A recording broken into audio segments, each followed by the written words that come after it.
So I've had this cough for 2 months now, so I don't think it's going to go away too easily. Now is the time for us to practice some formal meditation.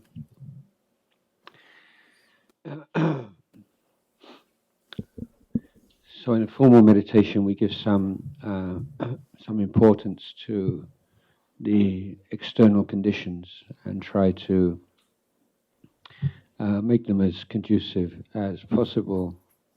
And so we're fortunate that we have this hall in which the sounds of the city are almost non-existent, which the air conditioning provides an environment that's not too hot, not too cold. Now, as regards the immediate environment of the mind is our bodies, so we give some interest and attention to the best way to sit. Now, since before the time of the Buddha, spiritual seekers have preferred the cross-legged posture because it provides the body with a firm triangular foundation, and one in which the body can be held erect and still, and one in which we can sit for a long time without any damage being done to the body. But it's not always possible and convenient to sit on the floor in that way. But the two essential features of a good meditation posture are firstly that the back is straight without being rigid, because it's very easy to see that the posture of the back affects the quality of mindfulness, and without a straight back it's much more likely that you become sleepy. You can also imagine as if there were like a string or something from the top of the head, just pulling the top of the head, the crown of the head, upwards towards the ceiling. As regards the placing of the hands and the feet, the legs, then that's really up to you, whatever works. But the other main element is the stillness of the body. So once you've gained a reasonably comfortable posture, then try as far as possible to be still.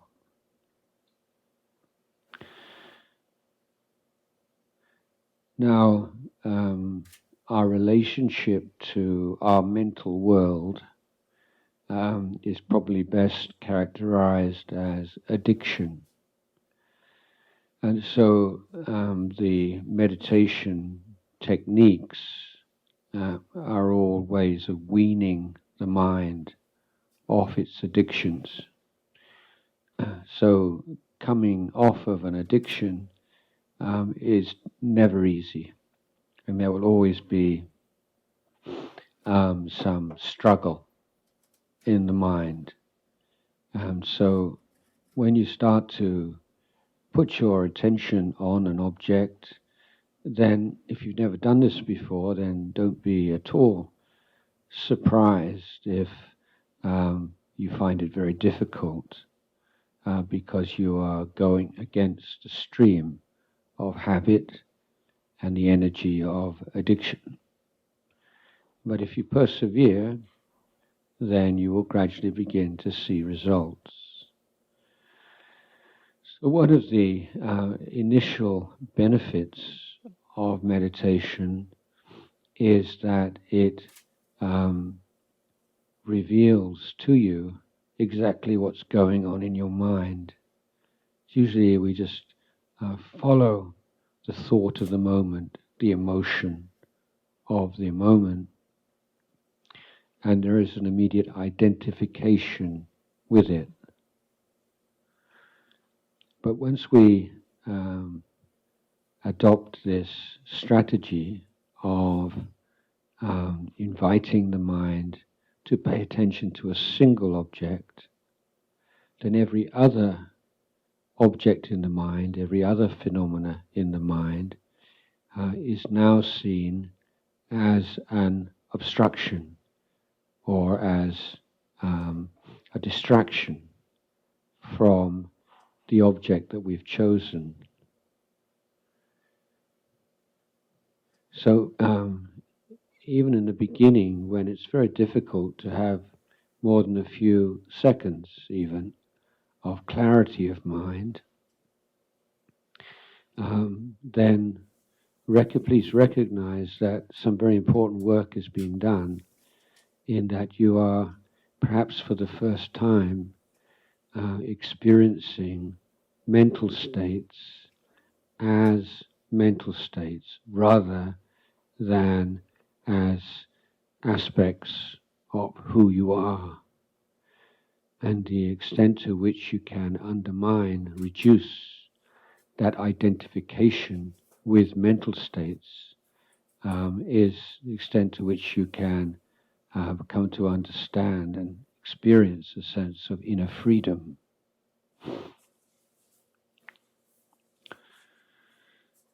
So today I would like to encourage you to turn your mind to the breath.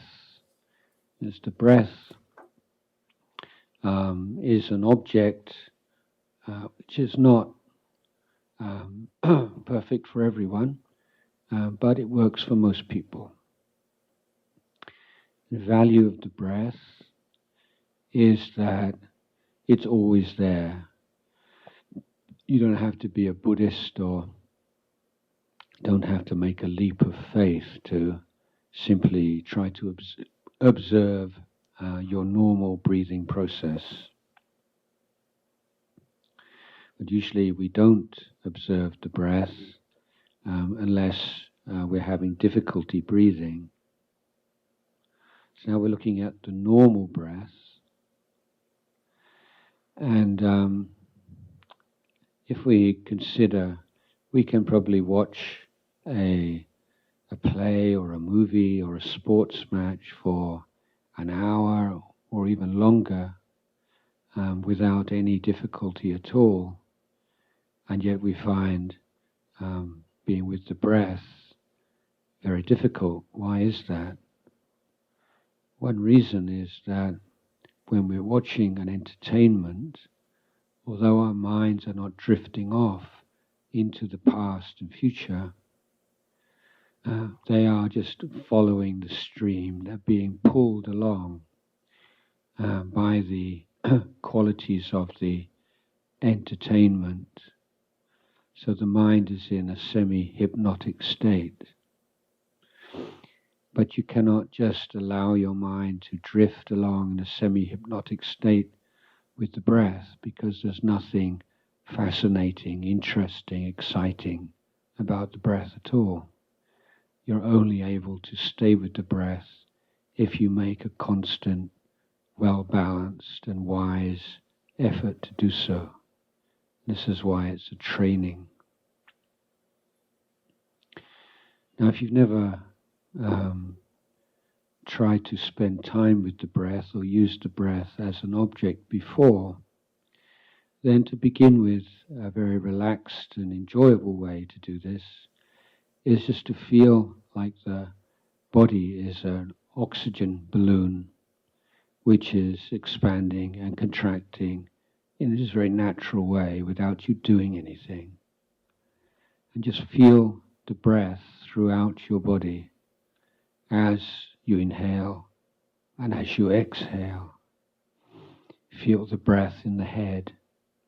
Feel the breath in the face, in the neck. Feel the breath in the shoulders and the arms and the hands and the fingers. Feel the breath in the breast, in the chest, in the tummy, in the back. Feel the breath in the buttocks, the legs, the knees, the calves, the feet, the toes.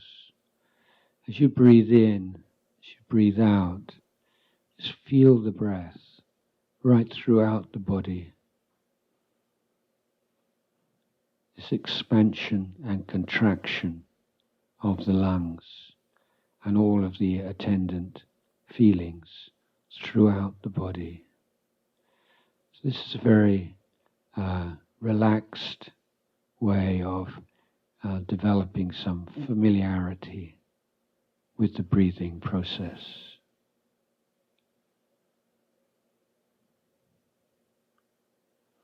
So you're not having to do anything.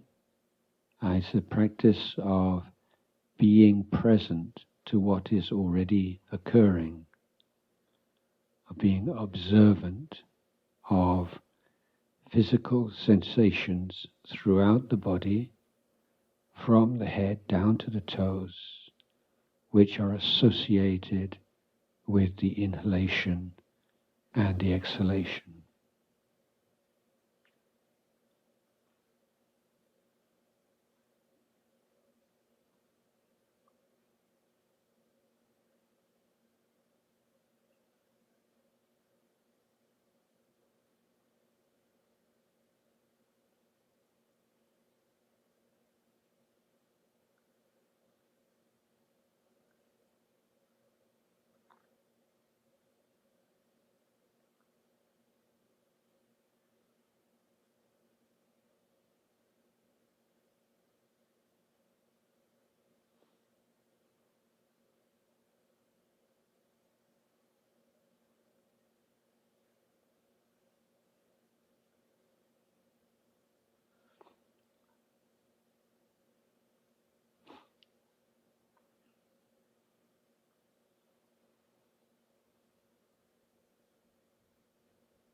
If your mind wanders off, don't fall into the trap of irritation or discouragement, but very simply return again to the sensation of the breath throughout the body.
So the next step is to focus the attention on one particular point within the body,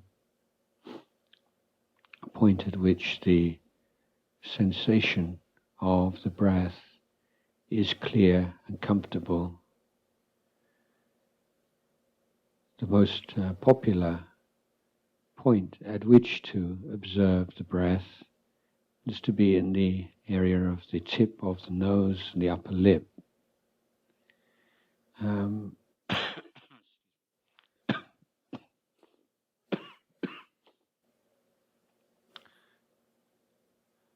But this is not compulsory. Some meditators prefer to observe the breath in the chest area and others in the abdomen. But once you make a choice, then stick to that choice, don't move around. And now rather than following the sensations of the breath in different areas of the body, now the mindfulness is like a gatekeeper, simply being aware of the sensation at that one particular point.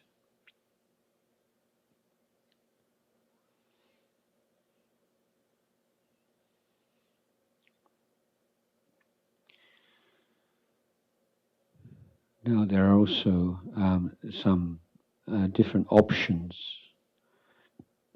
First option is to create some connection between the mind and the sensation of the breath by being closely observant of the particular characteristics of the breath. For instance, whether the breath is long or short, whether it is coarse or fine, observing the temperature of the in-breath and the out-breath, etc. So that effort to closely observe the sensation of the breath serves as a means of strengthening the connection between the mind and the breath and reduces the likelihood of the mind wandering off.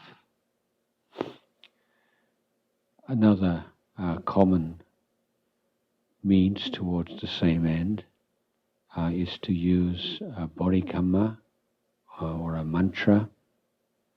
The most commonly used mantra in the Thai forest tradition is a variation on the word Buddha. It is the word Butto. So the meditator inwardly recites But on the in breath and To on the out breath.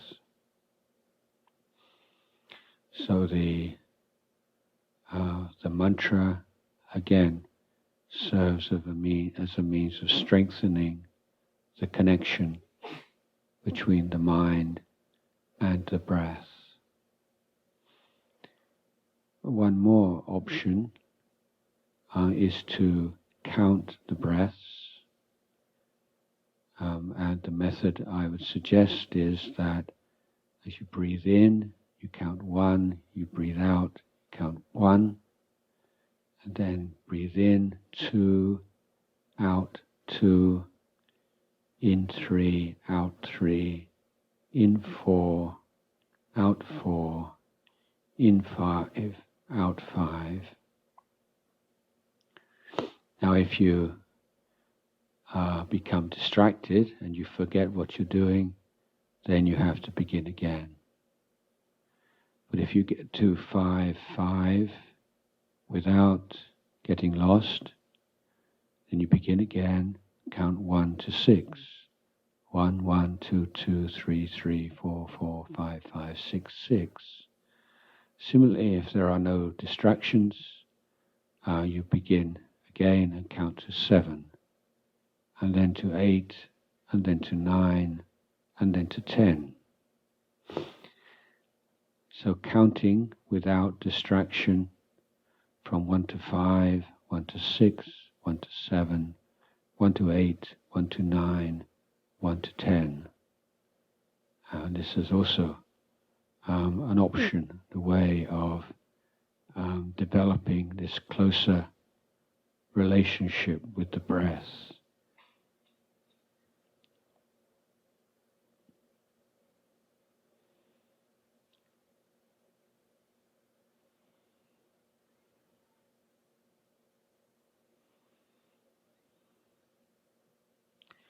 Perhaps the most important quality of mind to cultivate and to sustain throughout the meditation is this sense of wakefulness. So as the mind becomes a little bit calmer, more relaxed, then it's very easy to become sleepy. And so it's important to put a lot of effort into sustaining this sense of wakefulness and brightness of mind, clarity of mind, sharpness of mind.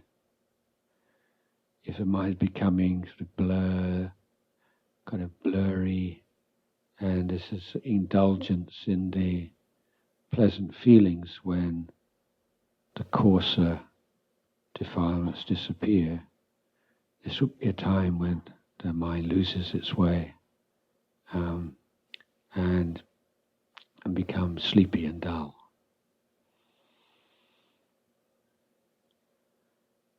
That sense of knowing, that sense of clarity of mind,